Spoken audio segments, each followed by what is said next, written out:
La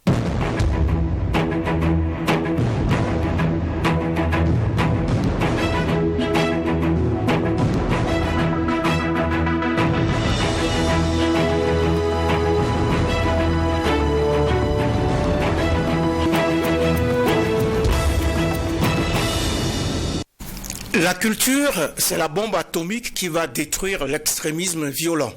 Ce sont des faits, c'est scientifique. Ainsi s'exprimait Abdoul Karim Sango, alors ministre burkinabé de la Culture, en marge d'une rencontre en janvier 2020 avec ses homologues du G5 Sahel sur la question.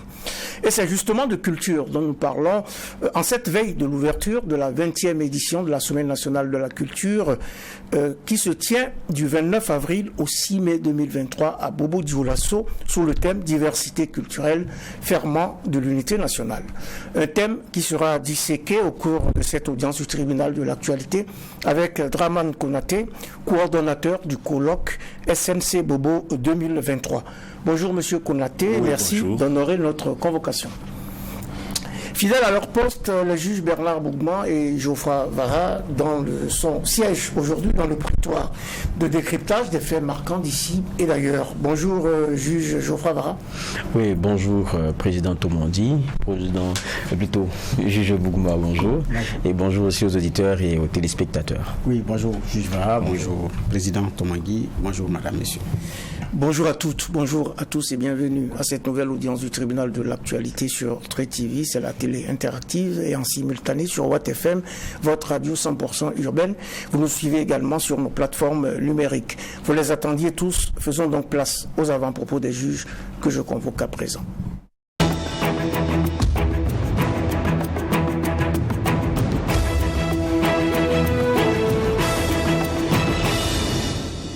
Coup de cœur, cri de cœur ou interpellation. Juge Geoffroy Vara, vous nous parlez ce matin de...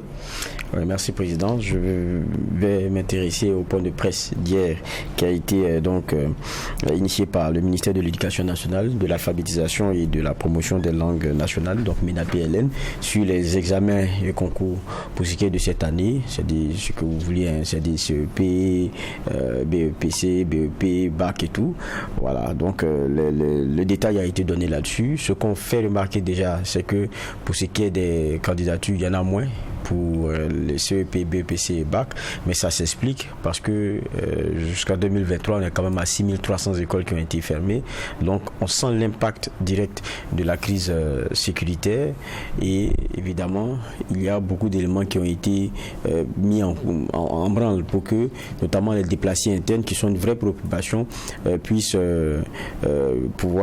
composer lors de ces examens-là. Et d'ailleurs, dans mon avant-propos, mes pensées vont à l'endroit de ces derniers-là qui ont quitté du fait de l'insécurité leur zone naturelle qui est forcément celui donc d'un confort et on sait que les études ça a besoin de cela, de beaucoup de sérénité, mais ils n'ont pas abandonné parce que beaucoup aussi sur le chemin n'ont pas pu se réinscrire et aussi on pense à eux, il faut qu'ils aient du courage pour reprendre ce cursus là parce que c'est très important et donc ils auront à aller en examen avec d'autres qui sont dans des conditions peut-être plus intéressantes.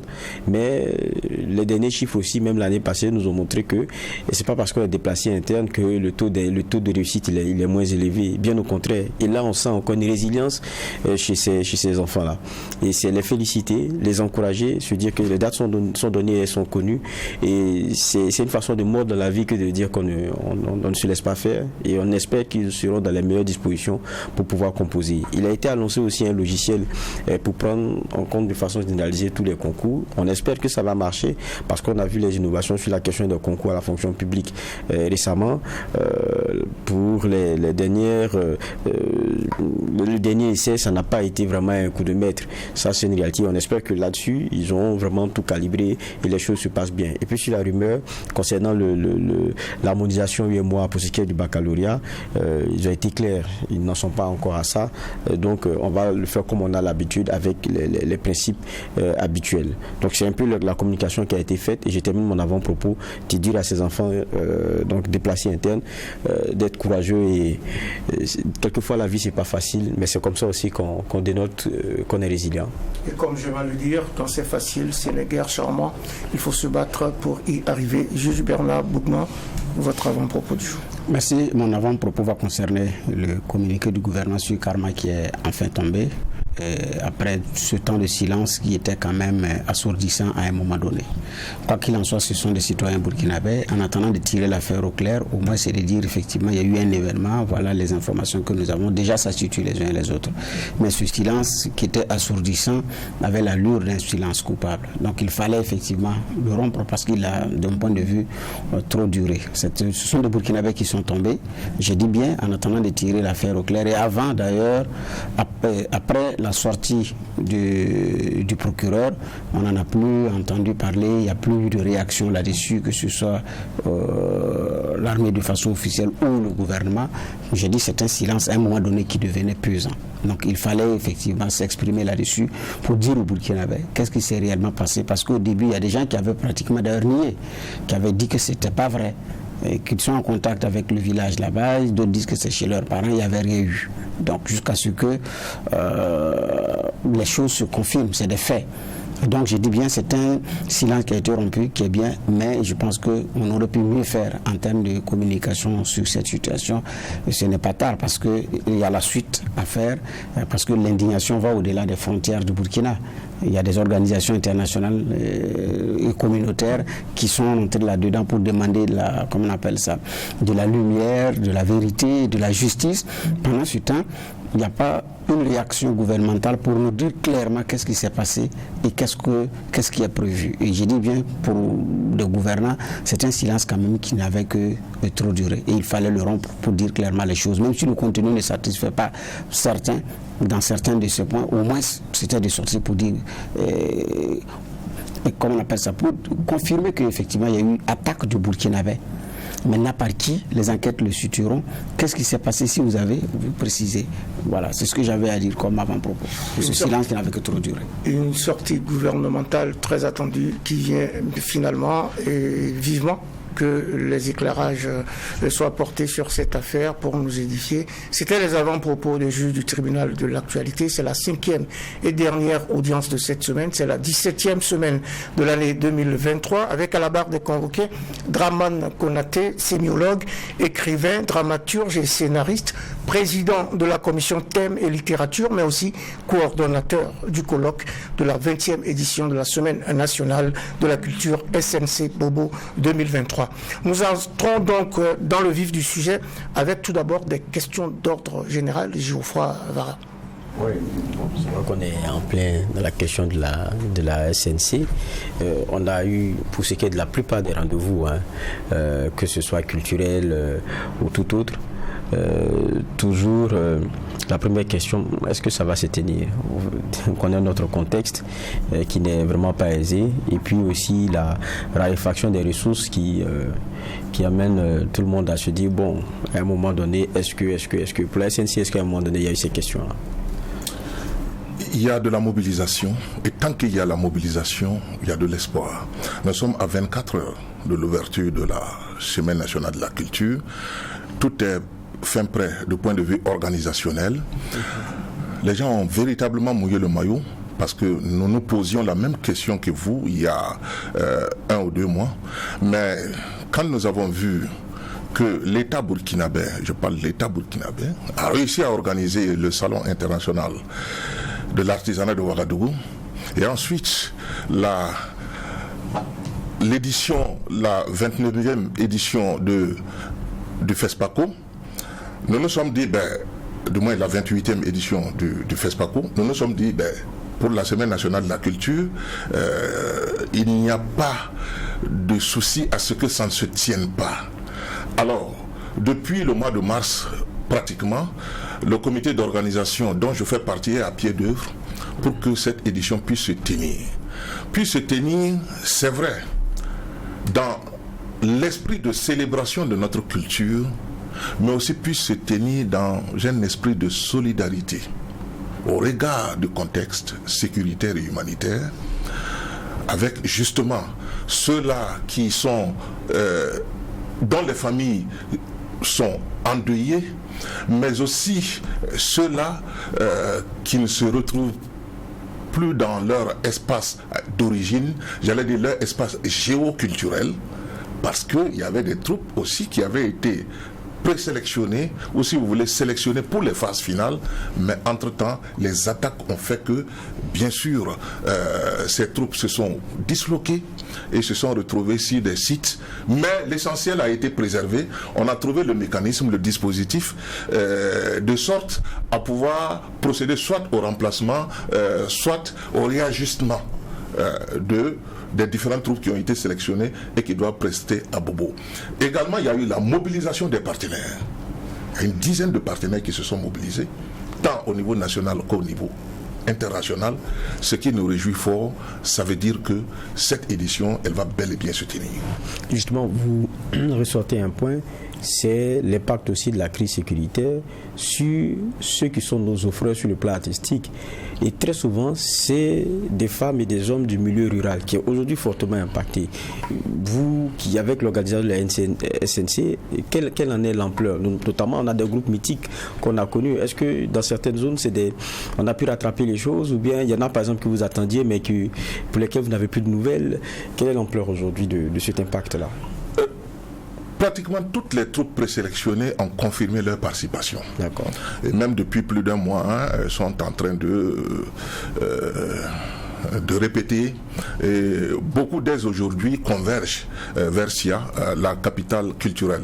Il faut reconnaître aussi que l'impact, d'abord au début en 2020, vous savez, c'était la crise sanitaire. Et ensuite, la crise sécuritaire et humanitaire avec tout ce que nous savons. L'État n'a pas laissé à l'abandon ces troupes, notamment qui sont dans les campagnes. Il y a eu des mesures d'accompagnement. Voilà. Parce que si vous vous rappelez bien, en 2020, on était pratiquement à une semaine, j'allais dire, de l'organisation de l'édition. Ça veut dire que tout était fin prêt. Alors, les troupes avaient conçu leurs accoutrements, d'autres les instruments de musique, etc. Il y en a même qui avaient pris des prêts pour cela. Voilà, notamment ces femmes, ces braves dames qui doivent compétir en art culinaire. Voilà, c'était très bien préparé, mais malheureusement, à cause de l'impact de la crise, à l'époque, on a dû être obligé de reporter.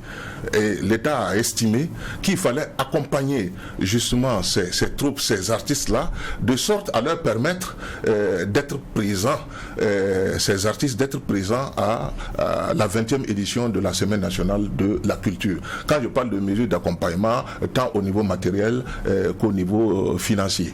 Okay. Voilà. Il y a eu donc une période où il y a eu des dédommagements. Bernard Bougma. Oui, effectivement, c'est un événement qui se tient dans des circonstances très très difficiles. Après d'ailleurs les autres événements, il y a un pays invité d'honneur, c'est la Guinée. Qu'est-ce qui a fait prédire ce choix de la Guinée?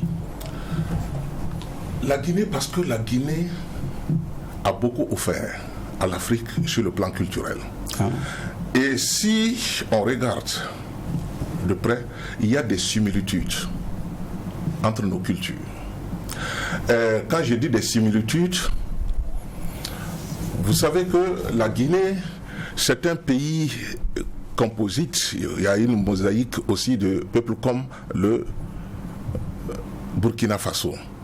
Alors, la Guinée historique que nous connaissons, ou que nous avons connue, ou que nos parents ont connue, il faut resituer les choses dans leur contexte, c'était cette Guinée qui a mis en place de grands ensembles instrumentaux, artistiques, le Bembeya Jazz, le ballet national de Guinée, qui sillonnait l'Afrique et qui offrait, j'allais dire, des services à la hauteur des attentes. Et cela a inspiré des politiques en Afrique pour la mise en place d'ensembles nationaux. Hormis cela, bien sûr, si vous prenez un peu la zone de l'Ouest, toute la région de l'Ouest, vous allez voir des similitudes entre les cultures. Là-bas, il y a une culture mandingue qui est prédominante. Chez nous également, par exemple, la confrérie d'Ozo est une confrérie sans frontières qui se retrouve jusqu'en Guinée, mais également certains pas de danse et même les chansons, etc. Il y a ces fortes similitudes-là. Donc, nous pouvons dire que sur le plan culturel, c'est ce qui a surtout motivé ce choix. Évidemment, après le Mali au FESPACO, on a pensé au Guinée, mais aussi il y a ce triangle-là qui est là, de renforcement des liens entre nos différents États. Mais nous abordons la question sur le plan culturel. Et d'ailleurs, le Bembeya Jazz, qui sera là, qui vient à Bobo et qui va prester. Certainement, les jeunes n'en savent rien. Je veux dire, la jeune génération. Mais c'est sûr que nos papas, pour ceux qui vivent encore, vont frémir. Nos mamans vont frémir. Alors, à cette occasion, nous avons réveillé aussi le Volta Jazz, que les jeunes au Burkina, en fait, ce sont les pionniers de la musique au Burkina Faso. Donc, le Volta Jazz également va prester aux côtés du Bembeya Jazz national. En fait, du Bembeya Jazz de Guinée. Donc, c'est culturellement parlant, c'est dans ce sens que nous avons pensé à la Guinée. Alors, effectivement, ce que vous dites, c'est vrai. Ce qu'on dit, le Bembeya Jazz pour une autre génération, c'est tout un symbole sur le continent africain, surtout dans l'espace francophone. Oui, mais pour le CIAO, la Côte d'Ivoire n'est pas venue jusqu'à présent, on n'a pas su la vraie version. Après le FESPACO, le Togo a été pressenti, et puis c'est le Mali, la SNC, c'est la Guinée, alors que ce sont les trois pays qui ont des putschistes à leur tête, qui ont aussi tenté une fédération. Vous parlez seulement de culture, est-ce qu'il n'y a que ça? Je ne suis pas dans le secret des dieux. C'est vrai que vous êtes un tribunal, vous commentez, vous jugez l'actualité. Nous sommes des hommes de culture. Si dans ce rapprochement triangulaire, la Guinée, politiquement, et le Mali également, politiquement, on trouve des liens forts avec le Burkina Faso, mais c'est tant mieux. Nous sommes les peuples d'un même espace. D'abord, l'espace communautaire CEDEAO, et je crois aussi l'UEMOA, ce qui nous permet de renforcer davantage nos liens. Mais maintenant, quant au jugement ou aux différentes appréciations que l'on peut en faire sur le plan politique, moi je dirais que c'est vraiment tant mieux, étant donné que c'est le même espace. Si nous sommes confrontés aux mêmes difficultés, si nous sommes confrontés aux mêmes aléas, si nous sommes confrontés aux mêmes brûlures de l'histoire, qu'ensemble nous puissions trouver les solutions idoines pour que nos peuples justement puissent avoir droit de cité dans le concert des nations. Sinon, culturellement déjà, c'est ce qui prouve que les liens entre les États peuvent davantage être renforcés sur le plan culturel. Et ça, nous les hommes de culture, nous nous en réjouissons fort bien. Renforcer les liens culturels et peut-être donc aplanir donc ou baliser la piste pour un renforcement aussi des liens politiques. Dramane Konaté est notre convoqué du jour à cette audience du tribunal de l'actualité. C'est la 5e et dernière audience de cette semaine.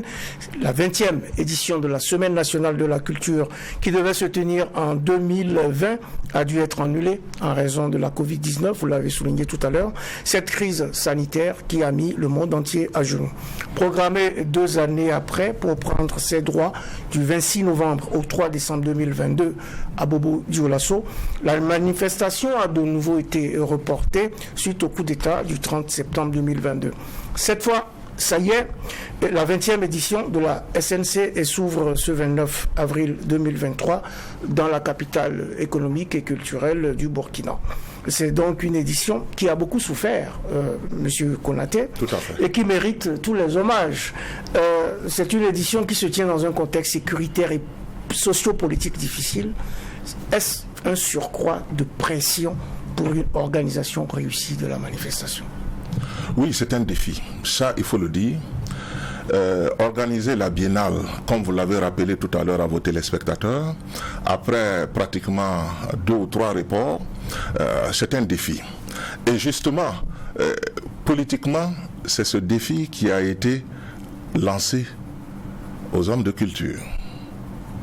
Bien sûr qu'au niveau sécuritaire, tout est mis en place, tout le dispositif est mis en place par les plus hautes autorités pour que cette édition puisse se dérouler de la plus belle manière qui soit.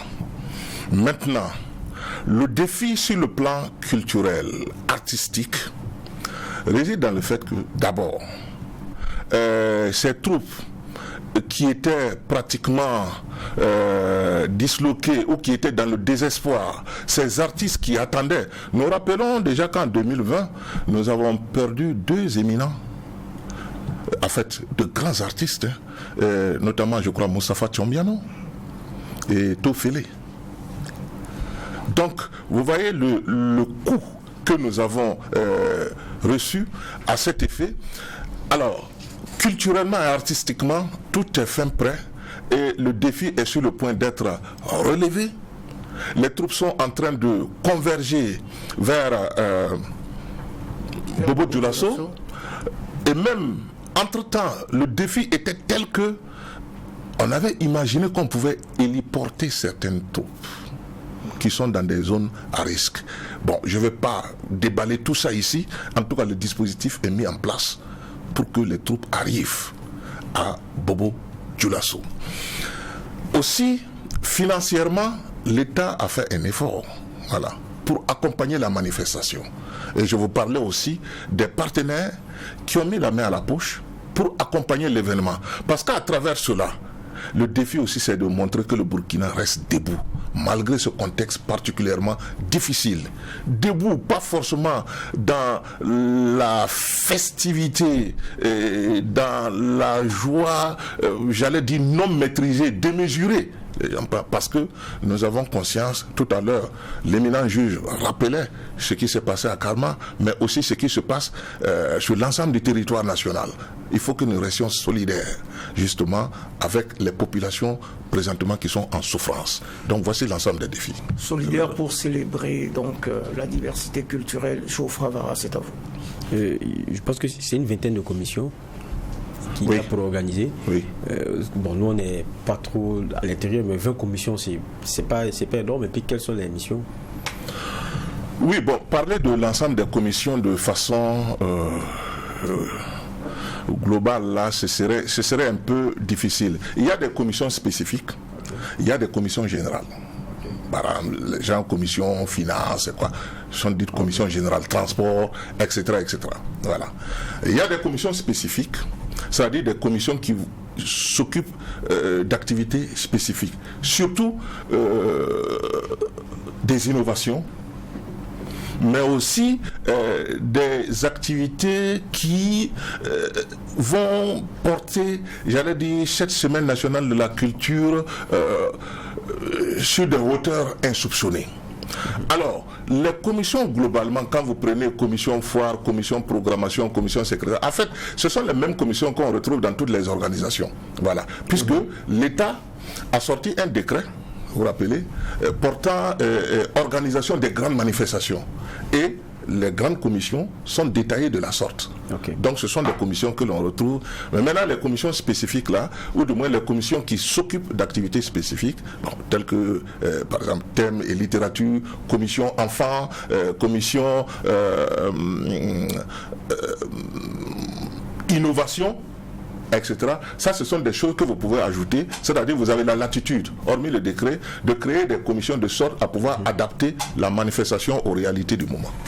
Et justement, vous parlez d'innovation, quelles sont les innovations pour ce qui est de cette semaine nationale de la culture là, et puis combien d'artistes en gros sont attendus? Bien.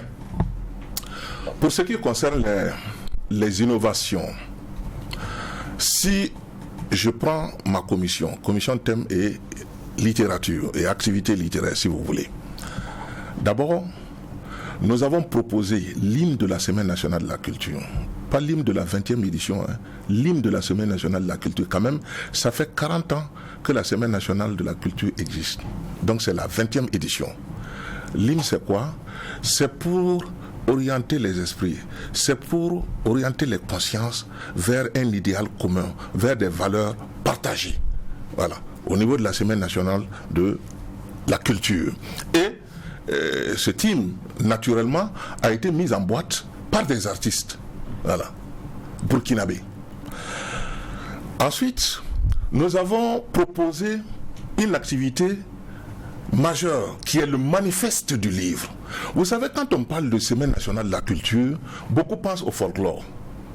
Voilà, que c'est uniquement le folklore. Ce n'est pas péjoratif, parce que le folklore est classé au niveau 3 de l'UNESCO comme faisant partie des activités de l'homme.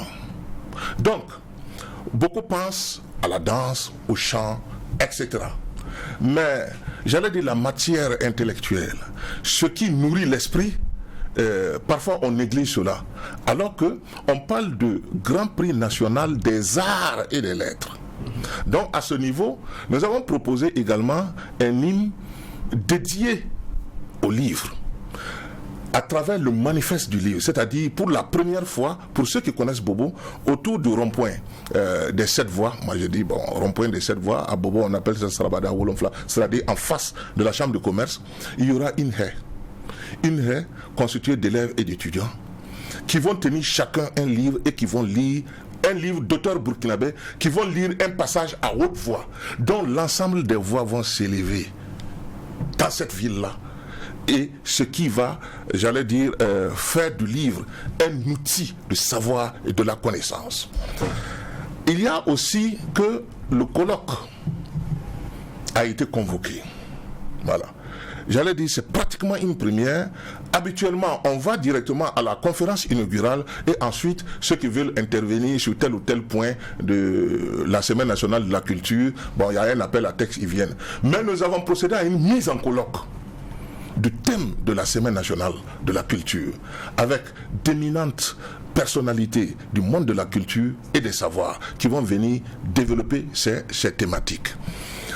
Aussi, il y a le dialogue intergénérationnel, parce que quand même la Semaine nationale de la culture a 40 ans. Dialogue intergénérationnel, beaucoup d'experts, de spécialistes en matière de culture sont à la retraite. Maintenant, quel héritage pour cette jeunesse-là ? Quels sont les acquis de la Semaine nationale de la culture? Quels sont les défis à relever? Donc, ils vont venir partager ces éminentes personnalités-là du monde de la culture. Ce sont les anciens secrétaires permanents de la Semaine nationale de la culture. Ce sont certains ministres qui seront avec nous, qui vont parler de l'action culturelle, qui vont parler des défis au niveau de la culture, qui vont parler des perspectives au niveau de la culture burkinabé. Et aussi, la confrérie d'Ozo a été conviée. Vous savez qu'ils sont détenteurs de pouvoir, de savoir et de savoir-faire. Ils vont venir échanger avec la jeune génération. Il y a aussi les aspects liés au numérique. C'est une première au niveau de la Semaine nationale de la culture, où on va essayer justement de promouvoir cet outil, de sorte à ce que les plateformes numériques puissent porter notre culture. Si vous savez, en matière de promotion et de diffusion, on estime que notre culture, quand même, en dehors peut-être de quelques stars au niveau de la musique qui arrivent à s'illustrer, on voit que si vous allez chercher par exemple des archives, moi j'avais demandé les archives de l'édition de 1986 de la Semaine nationale de la culture au niveau de la télévision nationale, mais jusque-là, on peine à me trouver ces archives-là. Il y a beaucoup d'archives qui ont disparu. Donc, il faut qu'on aille vers la numérisation de nos archives. La SNC, bien sûr, offre des plateformes pour cela. Il y a la participation en termes d'innovation des trésors humains vivants. Les trésors humains vivants sont ceux-là dont les savoirs sont reconnus, notamment endogènes, sont reconnus au niveau national. Il y en a une quinzaine. Bon, malheureusement, il y a 2 qui ne sont plus de ce monde. Mais comme ils sont d'un certain âge, on passerait en tête les Konomba Traoré dont je viens de parler, ils vont venir échanger avec les enfants pour transmettre d'une façon ou d'une autre leur savoir et leur savoir-faire à la nouvelle génération. Donc voici globalement des innovations. Et puis bon, bien sûr, on va commencer par un cross populaire avec les forces de défense et de sécurité, avec les artistes qui sont déjà présents pour en fait tisser, renforcer davantage les liens de fraternité et de solidarité. Beaucoup d'innovations donc. Sur la deuxième question du juge Geoffroy Vara, je dois préciser à l'intention de nos auditeurs et de nos téléspectateurs que le le comité d'organisation est à pied d'œuvre pour offrir une belle fête de la culture burkinabé aux festivaliers et qu'au total, la manifestation devrait mobiliser 1147 artistes, 600 sociétés de masques pour la parade et plus de 600 000 festivaliers. C'est Draman Konaté qui est donc le coordonnateur du colloque de cette 20e édition de la Semaine nationale de la culture qui est notre convoqué à cette audience du tribunal de l'actualité. Bernard Bougman. Oui, vous avez répété à plusieurs fois que ça fait 40 ans déjà. En termes d'acquis, c'est vrai que pour une émission d'une heure, un bilan d'ailleurs, c'est trop demandé. Mais en quelques résumés, quels ont été ces acquis-là pour le Burkina Faso? Le don de la SNC au Burkina, 40 ans après. Bien. Vous savez, c'est l'édition mère. Quand je dis l'édition mère de tous les festivals que vous voyez au Burkina Faso. Ça a été créé en 1983. Et ensuite, vous avez vu, il y a une cascade, une série de festivals qui ont été organisés. Et cette fois-ci, des festivals, j'allais dire, spécialisés ou qui portent sur des domaines artistiques bien précis. Festival du riz ou d'humour, quelque chose comme ça. Festival de grillade, festival etc. Il y en a beaucoup. Mais c'est la SNC qui a permis, tous ces festivals se sont inspirés de l'expérience ou de l'exemple, si vous voulez, de la Semaine nationale de la culture. Ça déjà c'est un acquis. L'autre acquis, c'est la révélation. Vous savez que des stars comme les Bill Akakura, plusieurs fois, ils ont été lauréats à la Semaine nationale de la culture. Il y en a bien d'autres qui veulent bien m'excuser parce que je m'y étais pas préparé. Mais toutes les catégories au niveau de la Semaine nationale de la culture sont maintenues. Voilà, c'est-à-dire les arts du spectacle dans leur ensemble, l'art culinaire qui s'ajoute, mais ce que l'on voudrait, bon, certainement ça c'est en termes de perspective, l'on ajoute, c'est l'art capillaire. Quand même, nous avons des coiffures assez spéciales. Voilà. Ceux qui ont connu nos mamans avec les pomponniers, avec des tresses assez rares, etc., on voudrait bien revoir ça à la Semaine nationale de la culture. Ça aussi, en termes d'acquis, 40 ans, 20e édition, c'est une édition de la consécration. C'est une édition du sacre, mais aussi une édition de transition. La Semaine nationale de la culture qui est restée jusque-là une direction générale, en fait une direction centrale, le ministère de la Culture devient un établissement public de l'État. C'est-à-dire, la structure devient une structure comme le FESPACO, comme le Musée national, mais cette fois-ci avec une obligation de rendement. C'est la raison pour laquelle je vous disais tout à l'heure, si on limite la Semaine nationale de la culture au folklore, et on n'arrive pas à faire de la culture qui rapporte quand même autour de 5% au produit intérieur brut, puisque la culture et le tourisme vont ensemble. Présentement, le secteur du tourisme et de l'hôtellerie qui connaissait une morosité depuis 2020 est en train de se dynamiser avec l'avènement de la Semaine nationale de la culture. Et le tourisme rapporte comme 7% au produit intérieur brut. Donc, autant d'acquis pour la Semaine nationale de la culture, mais aussi, il faut dire que la Semaine nationale de la culture nous a ouvert les portes de la sous-région. Vous voyez, à cette édition, la Guinée, effectivement, sera là, le Mali, le Togo, le Bénin, et le village des communautés qui permet aux différentes communautés, j'allais dire ethnoculturelles, de s'exprimer, c'est-à-dire les communautés vivant au Burkina Faso dans un même espace avec les communautés burkinabées, il n'y a rien de tel. Tout ça, ça a été préservé. C'est pour dire qu'en termes d'acquis, toutes les catégories ont été préservées. Également, j'allais dire financièrement, voilà, il y a toujours des partenaires qui accompagnent, et en termes d'acquis, dans la perspective. Et ça, c'est déjà fait. La SNC devient un établissement public de l'État, donc a une obligation de rendement. Une régulation de rendement et de résultats. Oui, ce que vous dites, c'est vrai, mais en termes d'acquis, comment est-ce qu'on engrange ça? Parce que vous parlez des acquis sur le plan culturel. Donc, le Burkina, dans toute sa diversité, vous parlez des arts capillaires qui vont être associés à cet événement. Mais après, comment est-ce qu'on transmet ces valeurs culturelles, ces faits culturels à la génération montante? Parce que c'est ce que le colloque va parler. En réalité, le thème de colloque, c'est diversité, convergence, continuité. Diversité, sur le plan horizontal, convergence et continuité. Donc, sans présumer des résultats du colloque, puisque c'est d'éminents experts, avec 3 anciens ministres, des experts en matière de culture, mais aussi des experts en culture, des dépositaires des savoirs endogènes, qui vont partager. Il y a même une thématique qui porte sur la Semaine nationale de la culture, acquis, défis et perspectives. Et ça, cette thématique sera développée par un ancien secrétaire permanent de la Semaine nationale de la culture, en la personne de Bichibali Dansa, qui a passé 12 ans ou c'est 14 ans comme responsable. Tout à fait. Donc, ça veut dire que il a des données, ces acquis-là. Certainement qu'après cette édition, on reviendra pour le bilan, et cette fois-ci, de façon substantielle, on pourra vous dire concrètement quels sont les acquis, les pourcentages et ce que nous envisageons de façon concrète comme perspective. Alors, vous avez fait une énumération tout à l'heure, docteur Dramane Konaté. Vous n'avez pas parlé du théâtre. Le théâtre a été exclu de la manifestation depuis près de 10 ans. Le théâtre revient à la faveur de cette édition, mais seulement sous sa forme littéraire. Oui.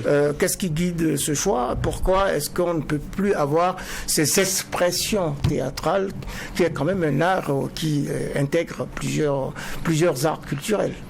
Vous avez tout à fait raison. Je suis moi-même un dramaturge. Et j'ai été lauréat de la Semaine nationale de la culture en 2008, mes volets littéraires en théâtre.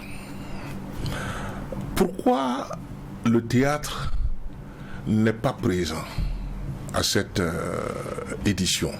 Ou du moins, depuis une dizaine d'années. Le théâtre n'est pas présent, c'est-à-dire le théâtre-spectacle. Alors, la logistique au niveau du théâtre, c'est compliqué. La logistique est compliquée, d'autant qu'il faut tout un décor pour mettre.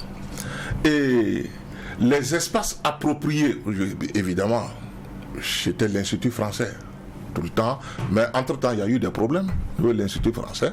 Je crois qu'il ne pouvait plus accueillir les spectacles de théâtre. Ailleurs, le dispositif n'est pas là pour accompagner le théâtre. Le théâtre aussi, il faut des jeux de lumière, il faut un plateau, il faut, etc. Il faut des décors assez, voilà quoi, expressifs. Alors, si par exemple à la Maison de la Culture, on fait passer le théâtre, alors qu'après il y a un orchestre qui doit passer, il y a une troupe de danse, ça veut dire qu'il va falloir démonter tout le dispositif. Et ça, c'est compliqué. Et également, la participation au niveau du théâtre, vous voyez, c'est vrai, bon, les troupes sont environ, parfois dans une troupe, vous vous retrouvez avec 7-10 personnes, etc. Voilà. Parfois, le théâtre, c'est un peu plus. C'est un peu lourd à gérer. Tout à fait. Donc, autant de choses qu'il faut. Mais on n'a pas abandonné le théâtre. Nous avons insisté à l'atelier dans le mois de mars qu'il faut sérieusement réfléchir. Surtout que je vous ai dit que la Semaine nationale de la culture est tenue maintenant au rendement. Ça veut dire quoi? S'il y a de bons spectacles en matière de théâtre, en matière de musique, etc., il faut que ça tourne dans la sous-région. Il faut que ça rapporte quelque chose à l'établissement public de l'État. Donc, nécessairement, le théâtre va revenir, mais on a demandé aux spécialistes en la matière de nous faire des propositions concrètes, de sorte à ce que nous puissions mettre un dispositif sur la scène pour que le théâtre effectivement puisse s'exprimer.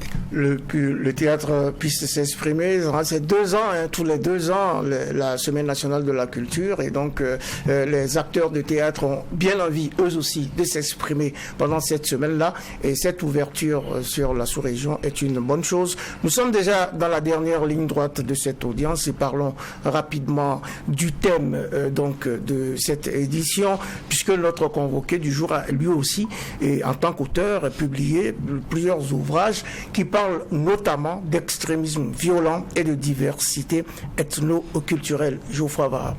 Oui, c'est vrai que la thématique centrale, c'est l'unité. Comment est-ce qu'on, ne paraît pas des vases communicants, mais comment est-ce qu'on rapproche nos communautés, comment est-ce qu'on met en exergue ces liens qui sont historiques et tout, et faire oublier aussi les divisions qui sont même conjoncturelles et quelquefois dont on ne connaît même plus les sources, parce que c'est ça la réalité.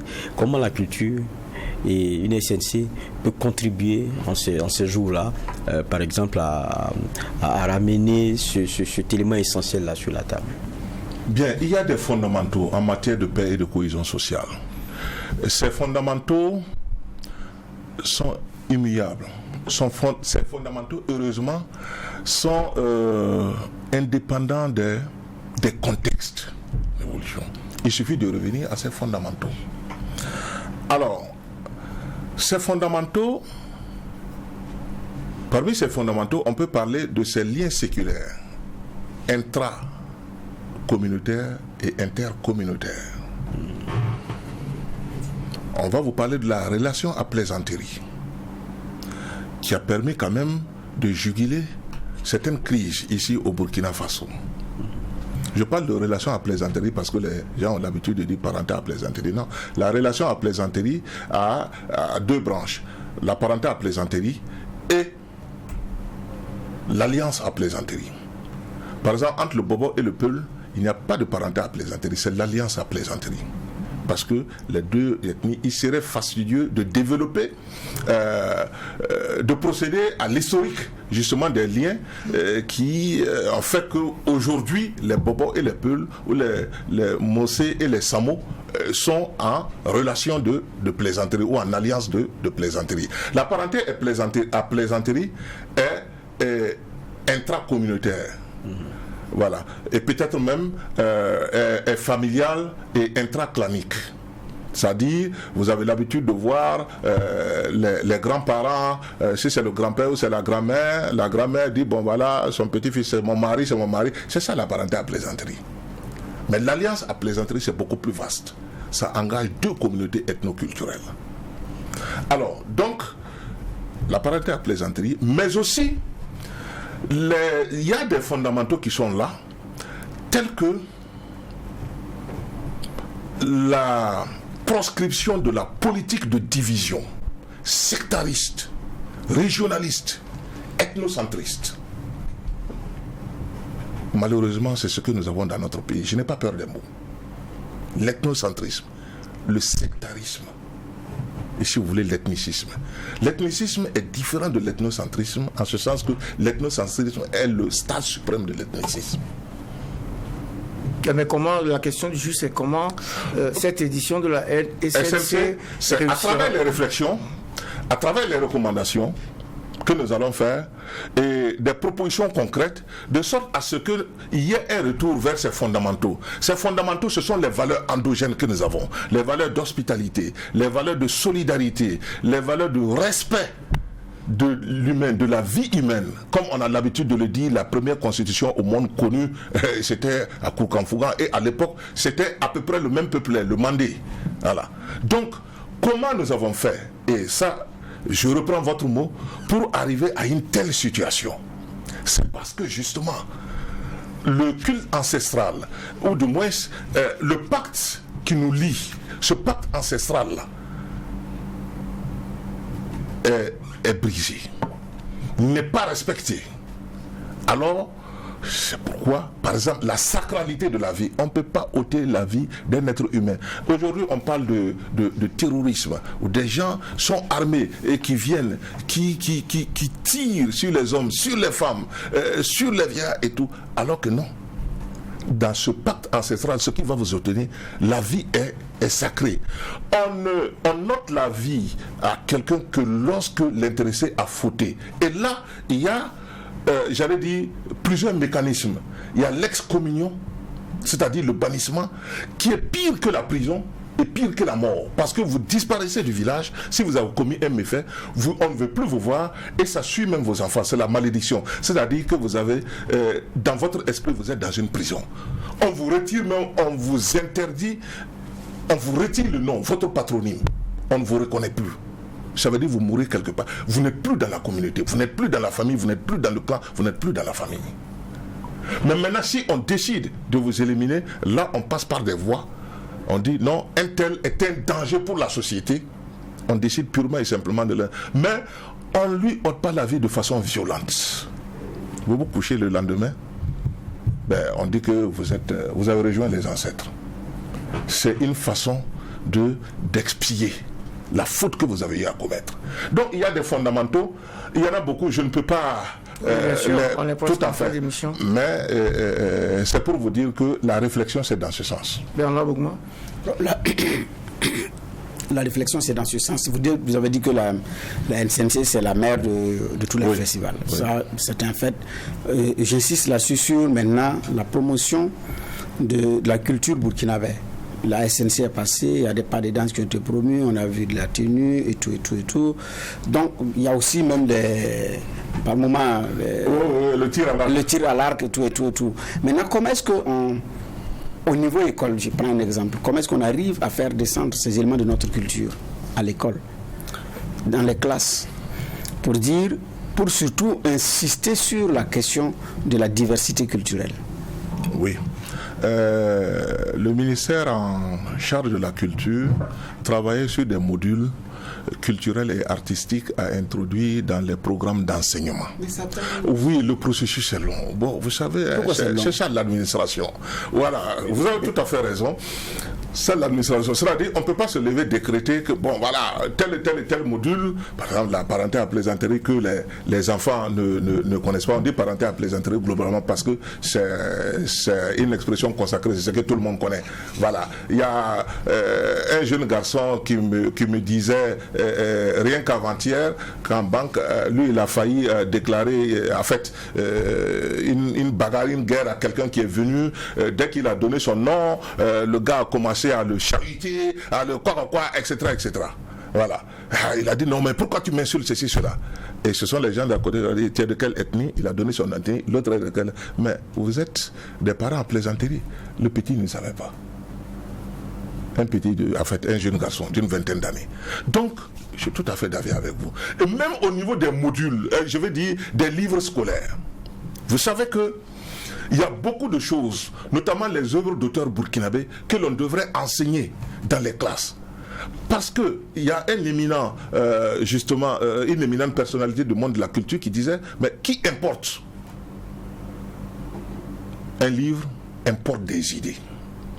Aujourd'hui, on est capable de citer Hegel, de citer Jean-Jacques Rousseau, de citer, etc. Mais quand on dit, qu'est-ce que Passeray a dit? L'étudiant se gratte la tête. L'acculturation, sinon la déculturation, c'est une réalité. C'est la raison pour laquelle nous sommes dans l'endogène. Et on se dit que certainement le processus va aboutir, et c'est pourquoi je donne raison aux juges. En cette phase de transition, on dit que la transition est propice pour les grandes réformes. J'espère que ça pourra passer, et c'est un cri de cœur que ces modules-là, artistiques et culturels, soient enseignés dans nos lycées et collèges. Rapidement, Ramane Konaté, il y a d'ailleurs un de vos ouvrages qui est donc ingéré dans le circuit. La triade de sang. La triade de sang. Parlez-nous rapidement de cette œuvre ainsi que de ce livre blanc, puisque vous avez parlé de l'ethnocentrisme là tout à l'heure. Tout à fait. Donc, on est en fin d'émission. Vous avez 1 minute pour nous parler de ces 2 ouvrages. La triade de sang se porte sur l'extrémisme violent.